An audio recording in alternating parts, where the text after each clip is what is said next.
Tea stall నడుపుతున్న ఓ మహిళ దారుణ హత్యకు గురైంది. తనతో ఉంటూనే మరో వ్యక్తితో సన్నిహితంగా మాట్లాడుతుందనే అనుమానంతో ఆమె ప్రియుడు మహిళను కత్తితో పొడిచి రాడ్డుతో దాడి చేసి హతమార్చాడు.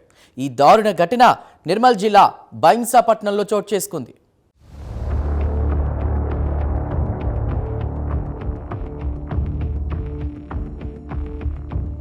బైంసా మండలం కుంసర గ్రామానికి చెందిన అశ్వినికి వివాహమయ్యి మనస్పర్ధల కారణంగా విడాకులు తీసుకుంది. ఒంటరిగా ఉంటున్న ఆమెకు బైంసా పట్టణంలోని అంబేద్కర్ నగర్కు చెందిన ఇప్పరే నగేష్తో పరిచయం ఏర్పడింది. అది అక్రమ సంబంధానికి దారితీసింది. అప్పటి నుంచి ఇద్దరు కలిసి సహజీవనం చేస్తున్నారు.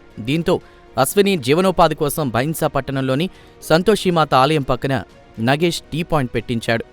ఈ క్రమంలో అశ్విని మరో వ్యక్తితో తరచూ ఫోన్ మాట్లాడమే కాకుండా నిత్యం చాటింగ్ చేస్తుందని నగేష్ అనుమానించాడు. దీనిపై ఆమెను హెచ్చరించినా పట్టించుకోకపోవడంతో జీర్ణించుకోలేపాడు. అశ్వినిని హతమార్చాలని నిర్ణయించుకున్నాడు.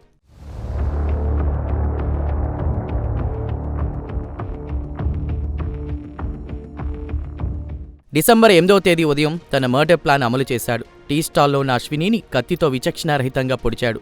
రాడ్డుతో దాడి చేశాడు. తీవ్రంగా గాయపడిన అశ్విని రక్తపు మడుగులో కొట్టుమిట్టాడుతూ అక్కడికక్కడే ప్రాణాలు కోల్పోయింది. అయితే ప్రియురాల్ని హత్య చేసిన నగేష్ ఎక్కడికి పారిపోకుండా ఆమె మృతదేహం పక్కనే కూర్చున్నాడు.